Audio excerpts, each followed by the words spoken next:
Hello everyone, कैसे हैं आप लोग। मैं Rakesh Kumar Singh Jain study UPSC CSC के यूट्यूब चैनल पे आपका स्वागत करता हूं। जैसा कि आप जान रहे हैं, हमने आपका प्रीलिम्स पास कराने के लिए एक लक्ष्य तैयार किया है कि आपके साथ साथ हम भी मेहनत करेंगे ताकि आपकी सफलता में एक साथ एक हाथ हमारा भी हो। तो इसलिए उस सफलता के सहयोग में आज हम लेके आए हैं आप लोग के लिए फंडामेंटल फिजिकल ज्योग्राफी सीरीज का एक नया वीडियो। जैसा कि आपने देख ही लिया होगा, landform and their evolution. अब आपको याद होगा कि जो हमने इससे पहले का वीडियो आप लोग के लिए अपलोड किया था, उसमें हमने एंडोजेनिक एक्सोजेनिक फोर्सेस के बारे में समझा था, जिससे हम लोग बोलते हैं जियोमॉर्फिक प्रोसेस। अगर आपने उस वीडियो को देखा है तो बिलीव कीजिए, ये वीडियो आपके लिए बस एक कैक वॉक जैसा ही है कि आप बहुत स्मूथली इसको समझ जाएंगे। ध्यान रखेंगे, लैंड फॉर्म बनने के लिए कई तरह के प्रोसेस या नेचुरल एजेंट होते हैं। पहले इन नेचुरल एजेंट को हम लोग समझ लेते हैं, इनका मतलब क्या होता है। पहला जो नेचुरल एजेंट होता है उसे हम बोलते हैं एब्रेशन। एब्रेशन क्या होता है? जब वाटर फ्लो करता है तो वाटर फ्लो के साथ कुछ बड़े बड़े रॉक या बोल्डर होते हैं जो पानी के साथ चलते हैं और रिवर बेड यानी नदी की तली या साइड में टकरा टकरा कर हिट कर करके जो इरोजन करते हैं उसे बोलते हैं एब्रेशन। सॉल्यूशन क्या होता है? जब पानी के साथ H2O है और इस रॉक के साथ मान लीजिए कोई मिनरल है, तो उस मिनरल के साथ वाटर जब रिएक्शन करेगा, उससे जो नदी की जो साइड या फिर वैली इरोड होगी तो उसे बोलेंगे सॉल्यूशन। हाइड्रोलिक एक्शन क्या होता है? इसमें कोई मटेरियल इन्वॉल्व नहीं होता, बस वाटर की फोर्स इन्वॉल्व होती है। वाटर जब फोर्स लगाएगी, पानी का बहाव इतना तेज होता है, आपने देखा होगा बड़े बड़े डैम भी क्रैक कर जाते हैं। फ्लडिंग कंडीशन में आपने ऐसा अपने आसपास जरूर देखा होगा अगर आप फ्लडी जोन में रहते हैं तो। एट्रीशन का मतलब क्या होता है? जब दो रॉक हैं, ये आपस में टकराएंगी तो जाहिर सी बात है डिसइंटीग्रेट होंगी, यानी चट्टाने जब आपस में टकराकर, ये भी कब होगा? नदी के बहाव के साथ, जब रिवर फ्लो करेगी उसके साथ जब टकरा कर बहेंगी, तब ये बड़े रॉक से और छोटे टुकड़ों में बढ़ जाएंगे। अगर इसको एग्जाम्पल के रूप में देखना हो तो कभी आप ऋषिकेश जाइए, वहां पर गंगा नदी में बड़े बड़े बोल्डर या पत्थर मिलेंगे। कभी आपने नोटिस किया है वही बड़े पत्थर आपको प्रयागराज में नहीं मिलते, वही पटना में नहीं मिलते, बंगाल में नहीं मिलते? कहां गए वो पत्थर? वो पत्थर नदी की फोर्स साथ आपस में टकराते हुए छोटे या डस्ट या सैंड के रूप में कन्वर्ट हो गए हैं। तो यही हमारे नेचर की क्वालिटी है, इनको बोलते हैं हम लोग नेचुरल एजेंट। क्या बोलते हैं? Natural agent. ये आप लोग ध्यान रखिएगा, होपफुली समझ गए होंगे। अब आते हैं, देखेंगे landform are the natural physical feature of the earth surface like mountain, valley, plain, plateau, ये सभी होते हैं, इनको ध्यान रखेंगे।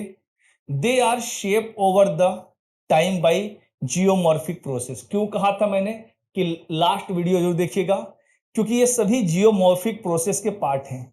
इसके अंदर क्या होगा? बिल्डिंग अप यानी माउंटेन बिल्डिंग, ठीक है, कॉन्टिनेंट बिल्डिंग, ये सभी प्रोसेस काम करती हैं जिससे हमारे अर्थ सरफेस पे डिफरेंट काइंड के लैंडफॉर्म बनते हैं। अब देखो आ गया ना, this process are carried out by agent. आ गया एजेंट। एजेंट में क्या आ गए? रिवर, जब मैंने एक्सोजेनिक फोर्स पढ़ाई थी, कहोगे yes sir. Glacier, wind, ground water and sea wave, ये ध्यान रखिएगा। इसमें क्या करेंगे यूपीएससी वाले जो पेपर सेट करेंगे, वो इनमें से एक को मिस कर देंगे या उल्टा कर देंगे, तो ये चीज ध्यान रखिएगा।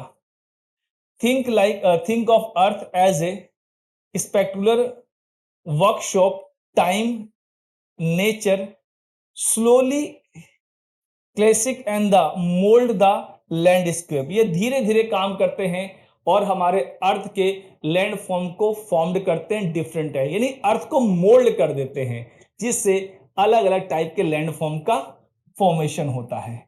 अभी हम उन लैंड फॉर्म को देखेंगे। इस फिगर को समझ लीजिए, ये बहुत काम का है, इस पे मुझे लग रहा है क्वेश्चन आ सकता है। इसमें पहली चीज समझिएगा, जब रिवर माउंटेन पे होती है, माउंटेन पे रिवर के अंदर फोर्स ज्यादा होती है, और आपने देखा होगा माउंटेन एरिया में रिवर काफी गहरी होती है। कहो यस सर। गहराई में क्यों? क्योंकि वर्टिकल फोर्स भी लगता है उसके अंदर, ग्रेविटी भी काम कर रही है, फोर्स भी है। तो जब नदी पहाड़ों पे होती है तो उस पर वर्टिकल इरोजन काम करता है, इसीलिए पहाड़ों पे नदियां आपको गहरी दिखाई पड़ती हैं। इसी बोलते हैं डाउन कटिंग। लेकिन धीरे धीरे जब वही नदी जब मैदानों में प्लेन्स में एंट्री करेगी, तो ना तो नदी के पास वो फोर्स होगी, ना वो एनर्जी, ना वो मटेरियल, ना वो ग्रेविटी। नदी बिल्कुल एक इंसान जैसी होती है। जब आप यंग एज में छोटे बच्चे होते हो तो तोड़ फोड़ का नेचर होता है, एनर्जी बड़ी ज्यादा होती है, तो बस नदी तोड़ फोड़ कर रही है, अपने बचपने में है। जब वही व्यक्ति जब बड़ा हो जाता है, जॉब करता है, मेच्योर हो जाता है, तो काफी गंभीर हो जाता है। गौतम गंभीर नहीं, ओनली गंभीर। ठीक है, तो गंभीर होगी यानी स्मूथ काम करती है। आपने देखा होगा नदी को, कभी आप पटना में देखिए कितनी स्मूथ बह रही है, उसी नदी से कंपेयर कीजिए वही गंगा पहाड़ों में कितनी हॉरिबल साउंड क्रिएट करती है, गड़गड़ गड़गड़। क्यों? ये नदी की एक क्वालिटी है। वही नदी जब मैदानों में चलती है तब नदी की चौड़ाई बढ़ जाती है। ध्यान है, नदी की जो वेड होगी वो चौड़ी करेगी। आप देखो गंगा नदी ऋषिकेश में कितनी चौड़ी है, लगता है। उसी नदी को भागलपुर में देख लो, कई किलोमीटर लंबी है। इसीलिए गंगा नदी पे देखो पटना बाद कई कई किलोमीटर लंबे पुल बनते हैं। लॉजिक से जोड़िए, अपने आप को कनेक्ट कीजिए, रटना नहीं है। ठीक है, तो नदी जब मैदानों में होगी तो लेटरल इरोजन, लेटरल को बोलते हैं साइड इरोजन, ठीक है, या हॉरिजॉन्टल इरोजन। और वहीं जब नदी आगे बढ़ेगी मैदानों की ओर एंड स्टेज पे, तो वो हेडवर्ड इरोजन करेगी, यानी आगे की ओर अपना इरोजन बढ़ाएगी। इसी नदी पहाड़ों से निकलकर समुद्र में जाकर मिल जाती है। तो इससे समझ जाइएगा, इस पर अच्छा क्वेश्चन आपके एग्जाम में बन सकता है। इसको मैंने पहले ही आपको एक्सप्लेन कर दिया। ठीक है, देखेंगे every land form goes through the stage youth. मैंने बताया था नदी जब यंग एज में होती है तोड़फोड़ करती है, मेच्योरिटी में मेच्योर हो जाती है, और ओल्ड एज में क्या होता है, ओल्ड एज में हमारे अंदर त्याग की भावना होती है। सब कुछ बच्चों को देकर खुद चले गए वृंदावन, खुद चले गए किसी ऋषिकेश के आश्रम में। ऐसी नदी ओल्ड एज में सब कुछ त्याग कर कहाँ चली जाती है, वो समुद्र में जाकर मिल जाती है। ठीक है, this change are slow but continuous. ये लाइन ध्यान देखिए, जो इंपॉर्टेंट लाइन होंगे उन पे मैं टिक कर दूंगा। बोलेगा कॉन्टिन्यूअस नहीं है, डिसकॉन्टिन्यूअस नहीं, कॉन्टिन्यूअस, क्योंकि अर्थ हमारी डायनेमिक है, रिवर डायनेमिक है। रिवर कभी आराम नहीं करती, हम आप आराम करते हैं। वही चलेंगे। ये इन्फ्लुएंस कैसे होती है? क्लाइमेट से, जाहिर बात है। कहीं हीट ज्यादा है, रेनफॉल ज्यादा है, तो वहां एक्शन अलग होंगे। ठीक है, टेक्टोनिक एक्टिविटी यानी प्लेट का मूवमेंट है, प्लेटें एक दूसरे के दूर जा रही हैं, पास आ रही हैं। कहीं माउंटेन या लैंड अपलिफ्ट हो रहा है, कहीं सबसाइड हो रहा है, नीचे बैठ रहा है। सी लेवल चेंज हो जाए, जैसे आप जानते हैं अर्थ में जब हमारा ग्लेशियर एज था, प्लेस्टोसीन एरा जिसे बोलते हैं, तब अर्थ पे आइस जम गया। जब पानी आइस बनता है तो आप जानते हो वाटर एंड आइस, आइस का वॉल्यूम वाटर से 9% ज्यादा होता है। इसलिए अगर इतना पानी है, बहुत ध्यान समझिएगा, इतना पानी है, जब ये आइस बनेगा तो थोड़ा सा एरिया बड़ा हो जाएगा। कभी इसको ट्राई करना हो तो अपने घर में एक कटोरा पूरा पानी भर के रखिए फ्रीजर में और उसे आइस बनाइए, तो आप क्या देखोगे, आइस का लेवल उस कटोरे से ऊपर आ जाएगा। इसलिए जब आइस एज बनेगी तो क्या होगा, हमारे अर्थ पर सी लेवल या लैंड क्या होगा, राइज कर जाएगा, क्योंकि वहां पर क्या होगा, पानी जब आइस बनेगा तो लैंड की सरफेस की जो लेवल होगा वो चेंज हो जाएगा। ठीक है, type and structure. Fluvial landfall, fluvial landform को हम लोग रिवर लैंडफॉर्म भी बोलते हैं। तो कभी यूपीएससी टर्मोलॉजी में आपको ना फंसाए, इसलिए मैं आपको यहीं पर क्लियर कर दे रहा हूं। ठीक है। तो जैसे इस बार उसने टॉर्नेडो को ट्विस्टर कर दिया, तो बहुत से बच्चे जो नहीं जानते होंगे उन्होंने इस क्वेश्चन को या तो अटेम्प्ट नहीं किया या अच्छे से अटेम्प्ट नहीं किया। तो इसलिए ये चीज ध्यान रखिएगा, सिनोनिम्स के थ्रू क्वेश्चन पूछने का पैटर्न बढ़ रहा है। इसमें क्या होगा, रनिंग वाटर, रनिंग वाटर क्या होती है, रिवर होती है, स्ट्रीम होती है। अब इसमें फोर्सेस क्या है, water flow as a overload flow, seat of the water and the stream. इससे क्या होगा, धीरे धीरे नदी अपने यूथ एज में इरोड करेगी, इरोड करके different kind of land form बनाएगी। ध्यान रखेंगे, पहाड़ों में नदी के जो भी लैंड फॉर्म बनेंगे वो ऑलमोस्ट क्या बनेंगे, इरोजनल बनेंगे।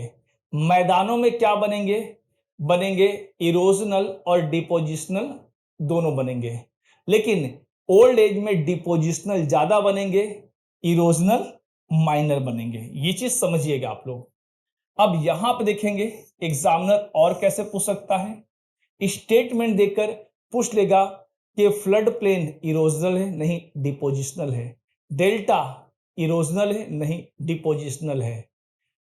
ऑक्सबो लेक क्या है, इरोजनल है, डिपोजिशनल है, इरोजनल है। तो इस तरह के स्टेटमेंट बना के पूछ सकता है। तो वी शेप वैली, ध्यान रखेंगे, नदी क्या होती है, वी शेप वैली बनाती है। वी शेप के पहले आप समझ लीजिए यहां पे गॉर्ज और कैनियन। देखो, गॉर्ज को हम लोग आई शेप वैली बोलते हैं। ध्यान रखिएगा, जब नदी पहाड़ों में होती बिल्कुल आई शेप कटिंग करी, देख लो आई शेप है। जब ये ऊपर वाला पार्ट थोड़ा सा चौड़ा हो जाएगा, यानी वी शेप वैली का जो इनिशियल फेज होता है उसी को बोलते हैं कैनियन। यानी वी शेप वैली का जो इनिशियल फेज होगा उसको बोलेंगे कैनियन। इसी के बाद हमारी वी शेप वैली बनेगी। तो ध्यान रखेंगे, इसके पहले देखिए गॉर्ज और कैनियन। गॉर्ज को क्या बोलते हैं, आई शेप वैली भी। ठीक है, कैनियन इसके बाद बनेगा, यानी पहले गॉर्ज बनेगा, फिर कैनियन बनेगा, फिर वी शेप वैली। तो इसको ऑर्डरली अरेंज करने के लिए भी एग्जामिनर पूछ सकता है। Very deep valley with steep side, देखो खड़ी साइड है, ये बात सही है। इसमें कैनियन का एग्जांपल आप ले सकते हैं, कोलोराडो कैनियन, ग्रैंड कैनियन जो यूएसए में है। वी शेप वैली आप देखिए साफ साफ दिखाई पड़ रही है। ध्यान रखेंगे, वी शेप वैली हमेशा रिवर बनाएंगी, यू शेप वैली ग्लेशियर बनाते हैं। हालांकि रिवर भी यू शेप बनाएंगी, लेकिन मेनली उसको एसोसिएट किया जाता है ग्लेशियर के साथ, यानी यू शेप वैली ग्लेशियर और V shape valley river. Foot hole क्या होता है, फुट होल क्या होता है, जब रिवर का पानी कहीं किसी ब्लॉक में इकट्ठा होकर धीरे धीरे इसमें गड्ढों का निर्माण करता है तो उसे बोलते हैं फुट होल। एक होता है प्लंज पुल। आप में से बहुत से लोग वाटरफॉल में नहाए होंगे। जिस गड्ढे में आप नहाते हो, जहां पे वाटरफॉल का पानी गिरता है, वहां पे गहरा सा गड्ढा बन जाता है। इसी गड्ढे वाले पार्ट को बोलते हैं हम लोग प्लंज पुल।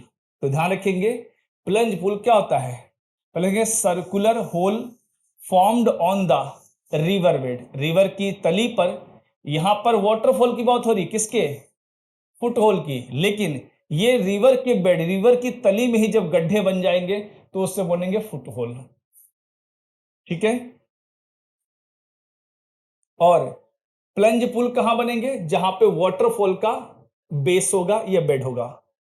मियांड्रिंग क्या होती है, मियांड्रिंग समझेंगे, जब रिवर प्लेन एरिया में पहुंचेगी, मैं दिखाता हूं इसमें मिलेगा आपको। रिवर जब प्लेन एरिया में पहुंचेगी तब वो मियांडर करती है। ऐसे आपने नदी को बहते हुए देखा होगा। और इस समय ऐसा क्यों होता है, क्योंकि इस समय नदी में वाटर कम होता है, सेडिमेंट ज्यादा होता है। एक समय के बाद नदी क्या करेगी, इसको कट कर देगी और ये वाला एरिया कट कर कुछ ऐसा बना लेता है। इसी को बोलते हैं हम लोग ऑक्सबो लेक। और इसमें भी ये एक ऐसा लैंड फॉर्म है जहां पे इरोजन एंड डिपोजिशन दोनों काम करता है। इस शेप को क्या बोलेंगे? कॉन्वेक्स। यानी कॉन्वेक्स शेप पर क्या करेगी? इरोजन करेगी, और कॉनकेव पर जमा करेगी या डिपोजिशन करेगी। यहीं पर इरोजन क्यों करेगी? क्योंकि बाहर की ओर फोर्स कर रहा है, यानी जो कॉन्वेक्स साइड पे जो फोर्स लगेगी उसे बोलेंगे सेंट्रीफ्यूगल फोर्स। यानी इरोजन जो होगा सेंट्रीफ्यूगल फोर्स की वजह से होगा। ये समझिए, क्योंकि यूपीएससी का नेचर है सिंपल नहीं पूछना, वो क्वेश्चन में आपको लैंग्वेज में फंसाएगा और आपको फंसना नहीं है। ये एक ऐसा लैंड फॉर्म है रिवर का जो इरोजनल और डिपोजिशनल दोनों कंडीशन को रिप्रेजेंट करता है। देखो नदी ऐसे घूम रही है, एक टाइम बाद ये एरिया कट जाएगा तो इसे बोलेंगे ऑक्सबो लेक। रिवर टेरेंस, जब नदी, देखो नदी पहले इतनी चौड़ाई में बह रही थी, फिर इतनी पतली होगी, फिर इतनी पतली, तो ये क्या होगा? ऐसे स्टेप यानी सीढ़ी नुमा बन जाएगा। इसी बोलते हैं हम लोग रिवर टेरेस। ये आप लोग ध्यान रखिएगा। आगे चलते हम लोग। डिपोजिशनल लैंडफॉर्म में क्या हो जाएगा? Alluvial fan. देखो जब नदी पहाड़ों से आती है, और पहाड़ों में क्या होता है? फोर्स होता है, इरोजन होता है, तो अपना सारा सेडिमेंट नदी अपने माउंटेन फुट हिल में जमा कर देगी और fan like cone shape structure बनेगा। इसी को हम बोलेंगे एलुवियल फैन। और ये किससे बनता है? डिपोजिशनल लैंडफॉर्म है, ठीक है। और ये हिल के बेस पर बनेगा, ये लाइन ध्यान रखिएगा। और ये रिवर जब प्लेन एरिया में पहुंचती है उस टाइम बनने वाला पहला डिपोजिशनल लैंडफॉर्म है।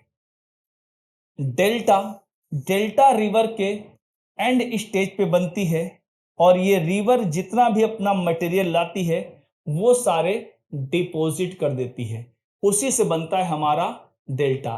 डेल्टा टर्म्स को सबसे पहले यूज किसने किया था? आप लोग कमेंट बॉक्स में बताइए, और किस रिवर को देखकर इस टर्म्स का इस्तेमाल किया गया था। कमेंट बॉक्स में आप मुझे इसका आंसर कर सकते हैं, क्योंकि कुछ चीजें मैं आप पर छोड़ रहा हूं। अब आते हैं फ्लड प्लेन। जब रिवर मैदानों में चलती है तब वो फ्लड लेके आती है, और फ्लड के साथ केवल वाटर नहीं होता है, फाइन सेडिमेंट होते हैं। इसीलिए गैंगेटिक प्लेन को वर्ड्स फर्टाइल प्लेन बोला जाता है, क्योंकि रिवर हर साल वहां पर फाइन पार्टिकल डिपॉजिट कर देती है, जिससे गैंगेटिक प्लेन हाईली फर्टाइल हो जाता है। और सोचिए इंडिया की फूड सिक्योरिटी को 40% अकेले कवर कर रहा है, तो डेफिनेटली इस रिवर प्लेन की कुछ तो वैल्यू है।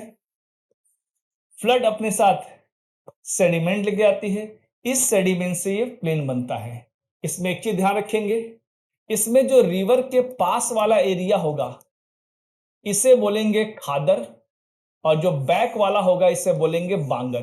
बांगर मतलब ओल्ड और खादर मतलब न्यू।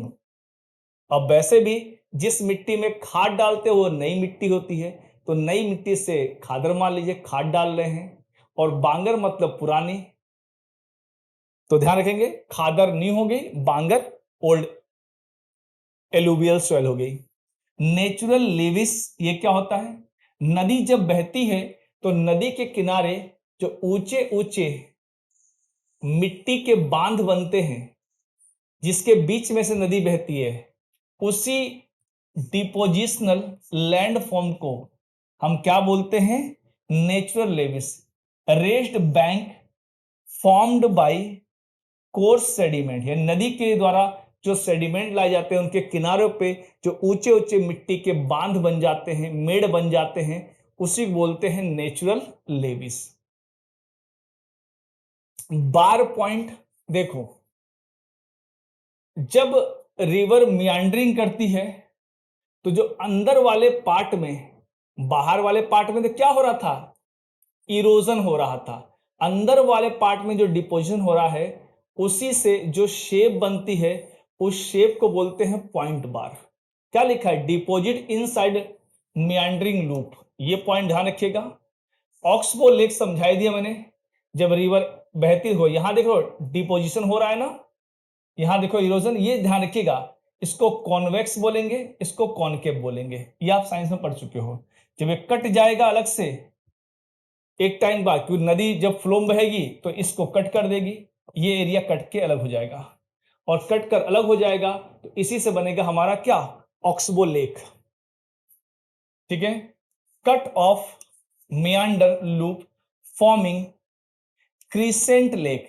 भाई क्रिसेंट लेक मतलब चंद्रमा जैसी, क्योंकि चांद भी तो इसी शेप का होता है, इसलिए उसको क्रिसेंट लेक भी बोलते हैं। ब्रेडेड चैनल, ये बहुत अच्छा पॉइंट है, समझिएगा। जब रिवर अपने एंड स्टेज पे पहुंचती है तो एक धारा इधर कट जाती है, एक धारा इधर।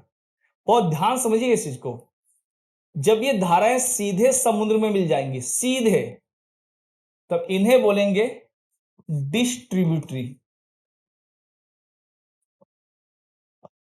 डिस्ट्रीब्यूटरी। लेकिन जब ये आगे जाकर मिल जाएंगी तब इन्हें बोलेंगे ब्रेडेड चैनल। और इन्हीं ब्रेडेड चैनल के बीच में जो सेडिमेंट डिपॉजिट हो जाता है, उससे जो आइलैंड बनते हैं, उन्हीं आइलैंड बोलते हैं लूप। ठीक है,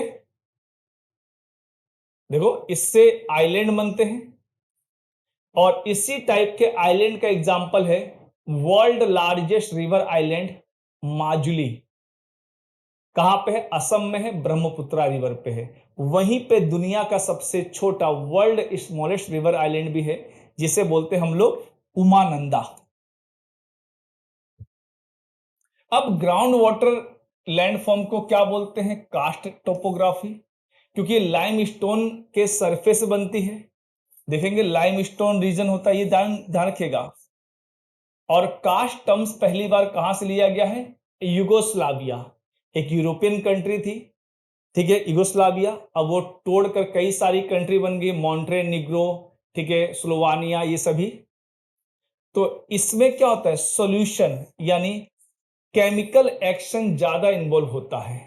इसमें कई सारे लैंड फॉर्म होते हैं, मैं बता रहा हूं। सबसे छोटे, जैसे कहीं आपने बचपन देखा होगा, अब तो घरों में प्लास्टिक पेंट और डिस्टेंपर होता है, पहले गांव में चूने की पुताई होती थी। बड़े से ड्रम में चूना लेके आए, उसमें पानी डाल दिया, और पानी के साथ जब चूना या लाइम रिएक्शन करता है तो खौलता है।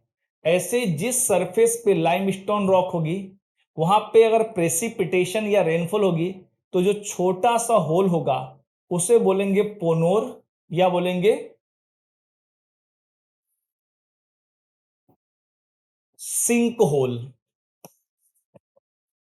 क्या बोलेंगे, सिंक होल। जब यही सिंक होल बड़ा हो जाएगा उसे बोलेंगे डोलाइन।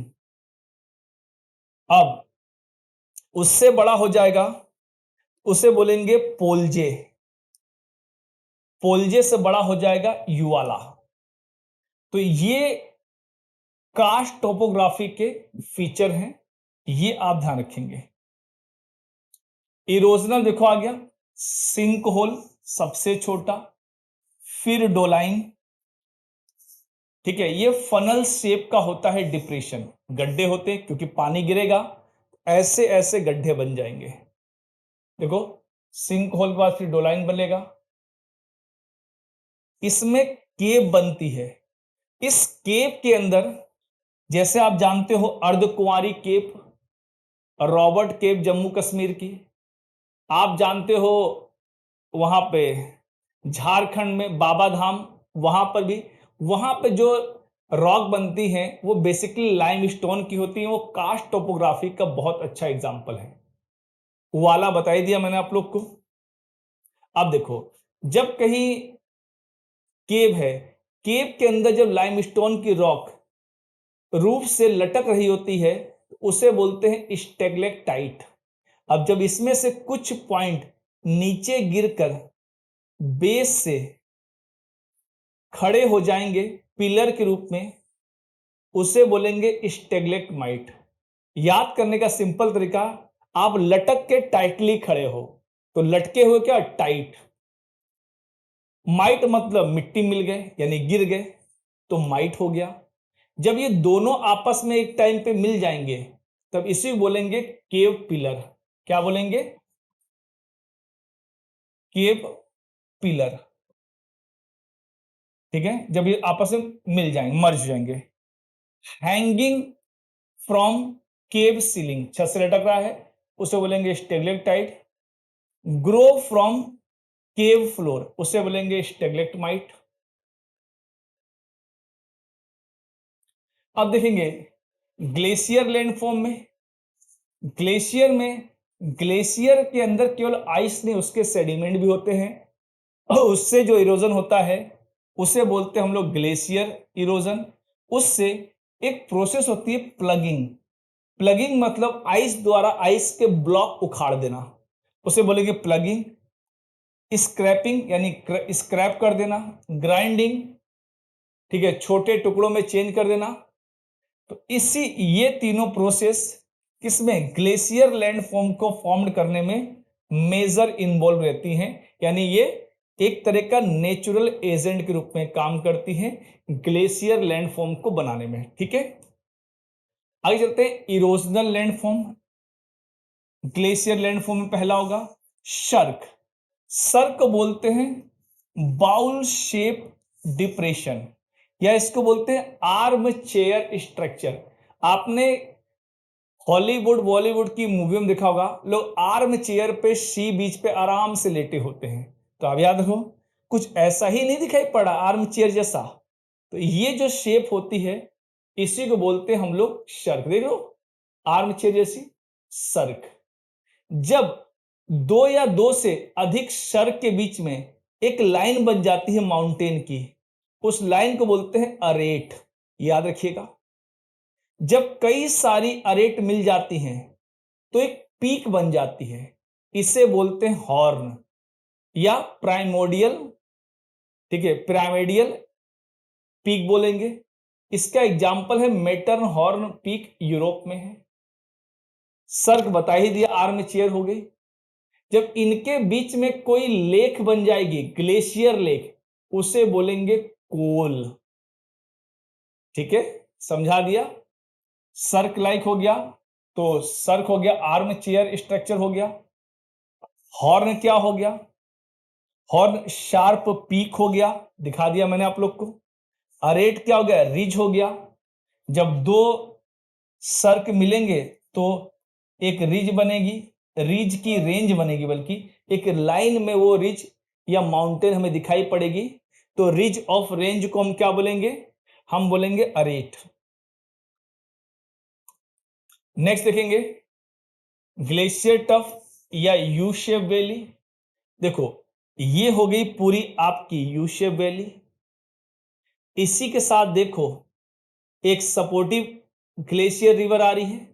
एक्चुअली क्या होता है, ग्लेशियर को रिवर ऑफ आइस भी कहते हैं। जब हैंगिंग कर रही, लटक रही है मेन वैली में, इसे बोलेंगे हम लोग हैंगिंग वैली बोलेंगे। क्या बोलेंगे, हैंगिंग वैली। यहां पे जो वाटर इकट्ठा हो गया है, इससे जो लेक बनेगी उसे बोलेंगे पैटरनॉस्टर लेक।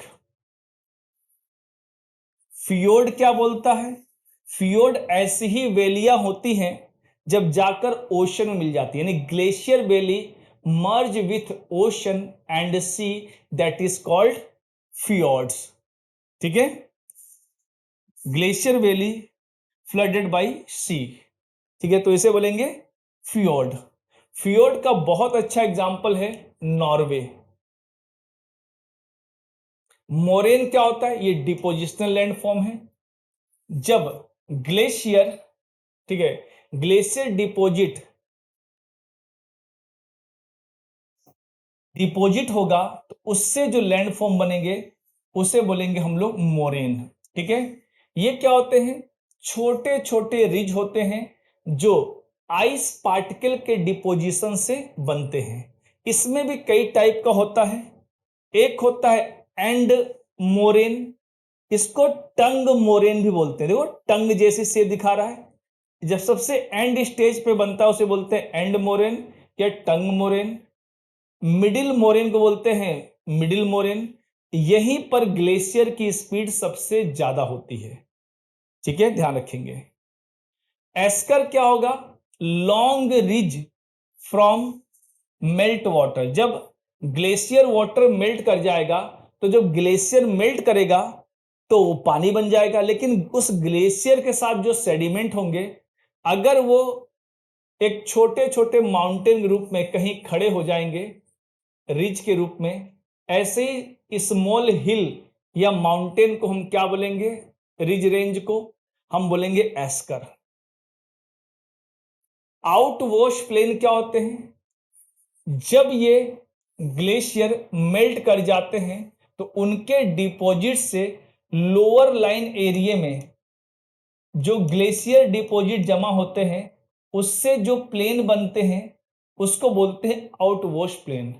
आउट वॉश प्लेन का बहुत अच्छा एग्जांपल है हिमाचल प्रदेश के मैदान और जम्मू कश्मीर के मैदान। जम्मू कश्मीर में इन्हीं आउट वॉश प्लेन में किसकी? केसर की खेती होती है, और हिमाचल प्रदेश में आलू की खेती होती है। यूरोप में भी आलू की खेती होती है, पोटैटो की। ड्रमलिन क्या होता है? इसको बोलते हैं एग ट्रोपोग्राफी। ठीक है, उल्टी अंडों की टोकरी बोलते हैं। लगता है इसे अंडे इकट्ठा कर दिया हो, टोकरी को, बास्केट को उल्टा कर दिया गया हो।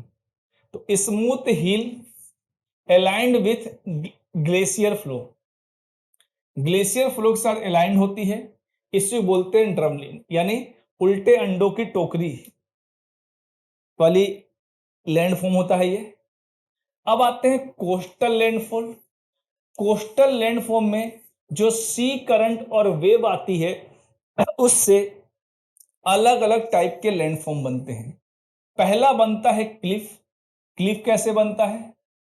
मान लीजिए ये कोई रॉक थी, धीरे धीरे वाटर जाता गया, इरोड करके ऐसा बने क्लिफ के रूप में। जैसे कुछ आप हैंगर रूप में क्लिफ में कुछ इकट्ठा कर सकते हो या टांग सकते हो। ठीक है, ये क्या होता है? Steep slope due to wave action, यानी सी से जो वेव आ रही उसके एक्शन से बनी है। सी केव क्या होती है? अब देखो, अब कोई रॉक है कोस्टल एरिया में, सी वेव ने फोर्स से धक्का मारा तो एक केव बन गई, इसे बोलेंगे सी केव। देखो ये आर पार नहीं, अभी केव बनी है। जब ये आर पार दिखाई पड़ेगी तब इसे बोलेंगे आर्च, यानी आर्च जब आर पार हो जाएगी। जब ये ऊपर वाला हेडलैंड यानी जो ऊपर वाली छत टूट जाएगी तो ये पिलर के रूप में खड़ी हो जाएगी, इसे बोलेंगे स्टैक। और स्टैक के ही छोटे फॉर्म को क्या बोलते हैं? स्टंप। जो क्रिकेट में स्टंप इस्तेमाल करते हैं वो यहीं से टर्म्स आया, स्टंप छोटा, पिलर। ठीक है, होपफुली आप लोग समझ गए होंगे। मैंने कहा ना ये सीरीज हम प्रीलिम्स के पॉइंट ऑफ चला रहे हैं, लेकिन कॉन्सेप्ट को नहीं छोड़ेंगे, जहां जरूरत होगी उसको हम ठहर के समझाएंगे। डिपोजिशनल में क्या होगा? बीच, जैसे सी से वेव आती है वो अपना सारा सेडिमेंट यहां इकट्ठा कर देती है, लेकिन इसकी पोजीशन फिक्स नहीं होती, क्योंकि some time they part of land body, some time they part of water body. Bar क्या होता है? बार यहां देख लो। ठीक है, यहां पर जब ये डिपॉजिट सी के पैरेलल लग जाते हैं तो इन्हें बार बोलते हैं। इससे ये छोटे छोटे रिज बनाते हैं। ठीक है, शैलो वाटर में जाहिर सी बात है सी के आसपास का जो वाटर होगा शैलो होगा, बहुत गहरा नहीं होगा। वहीं देखते हैं हम लोग लगून, जैसे चिल्का लेक क्या है? एक लगून का एग्जाम्पल है।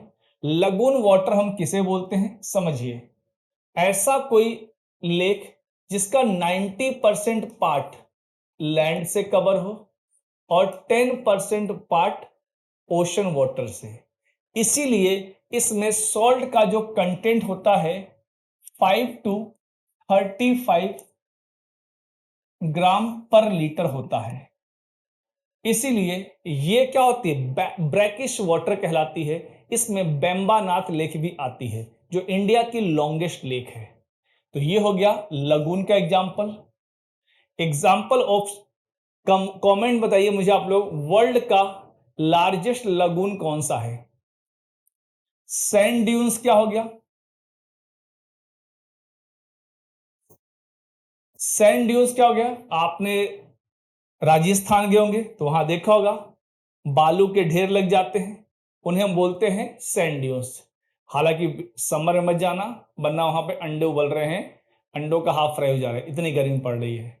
आप वहां पे जाने का सबसे अच्छा मंथ होता है अक्टूबर से लेकर मार्च तक। Wind formed ridge behind the breaches, ठीक है। India east coast is the deposition, India का जो ईस्टर्न कोस्ट है वो इसी टाइप के डिपोजिशन से बना है। अब आएंगे एलुवियन लैंडफॉर्म, ठीक है। एलुवियन लैंडफॉर्म क्या बोलते हैं हम लोग? Wind landform, desert landform. मैंने कहा ना यूपीएससी टर्मोलॉजी फेलती है, इसको मेंस में भी दे सकती है। बहुत से बच्चे तो वही गड़बड़ कर देंगे कि एलुवियन लैंडफॉर्म क्या होते हैं, तो ये वही होते हैं जो डेजर्ट लैंडफॉर्म होते हैं, कुछ अलग नहीं होते हैं। इसमें इरोजन में क्या होगा? पिडमोंट, ये जो माउंटेन हिल के स्लोप वाला एरिया होता है उसी बोलते हैं, जो माउंटेन बेस हो गया, पिडमोंट बोलते हैं। पे पेडी प्लेन इसके आगे वाला भाग बोलता है। पलाया क्या होती है? एक सॉल्ट लेक होती है, इसको हम सांभर लेक का भी एग्जांपल ले सकते हैं। जब पहाड़ों से नदियां आती हैं और वो ओशन में ना जाकर डेजर्ट में ही एंड हो जाती हैं, तो इनके अंदर जो वाटर होता है वो तो इवेपोरेट हो जाता है, सॉल्ट यहां इकट्ठा हो जाता है। तो पलाया लेक क्या है? एक तरह का सॉल्टी लेक का एग्जांपल है, जो कहां फॉर्म्ड होंगी? एरिड एरिया में, डेजर्ट एरिया में। डिप्लेशन क्या होता है? डेजर्ट में जब खूब तेज हवाएं चलती हैं तो इरोजन से एक डीप वैली का फॉर्मेशन करती हैं। डीप वैली का फॉर्मेशन करने से ये उस लेवल तक इरोड कर देती है जिस लेवल तक ग्राउंड वाटर यहां सरफेस पर विजुलाइज हो जाता है, और इसी ग्राउंड वाटर के बेसिस पर यहां पर खजूर के बागान या ओएसिस का फॉर्मेशन होता है। जो सहारा डेजर्ट या गल्फ कंट्री में जो खजूर के बागान होते हैं वो डिप्लेशन के आस ही पास डेवलप होते हैं। Wind eroded depression. Mushroom rock कुछ ऐसी दिखाई पड़ती है, ये भी विंड इरोजन या एब्रेशन का एग्जाम्पल है, ये ध्यान रखिएगा बहुत अच्छे से। यहां से क्वेश्चन आपसे पूछा जा सकता है। अब देखेंगे जो क्रिसेंट शेप का सैंड ड्यून्स होता है, चंदाकार अर्धचंद्राकार आकृति का होता है, उसी को बोलते हैं हम लोग बर्चन्स या ब्रकान, ठीक है, बर्चन्स बोलते हैं। और पैराबोलिक ड्यून्स क्या होते हैं? जहां पर कहीं पेड़ पौधे होते हैं और हवाएं चलती हैं तो पेड़ पौधे उस विंड के लिए बैरियर का काम करते हैं, और उसी के सहारे जो ड्यून्स बनते हैं उसी बोलते हैं पैराबोलिक ड्यून्स। ये आप लोग ध्यान रखिएगा। सिप क्या होते हैं? सिप वो होते हैं जो लॉन्गिट्यूडनल, लंबी लंबी, लंबे लंबे फॉर्म में डेजर्ट का फॉर्मेशन होता है। लॉन्गिट्यूडनल ड्यून्स को ही हम क्या बोलते हैं? शिप बोलते हैं। लॉन्ग नैरो रिज, ठीक है। ट्रांसवर्स कैसा होगा? ये होगा राइट एंगल पे मिलेगा, जहां पे राइट एंगल पे एक्शन करेगी विंड, वहां बनेगा ट्रांसवर्स ड्यून्स। तो बच्चों ये थी आज की हमारी क्लास। होपफुली आपको मजा आया होगा, कुछ सीखने को मिला होगा। तो मिलते हैं हम अपनी नेक्स्ट वीडियो में। और अगर ये वीडियो अच्छी लगी हो तो लाइक, शेयर और सब्सक्राइब करना बिल्कुल भी ना भूलें, और अपने हमें पॉजिटिव फीडबैक जरूर दें कमेंट के रूप में। Thank you.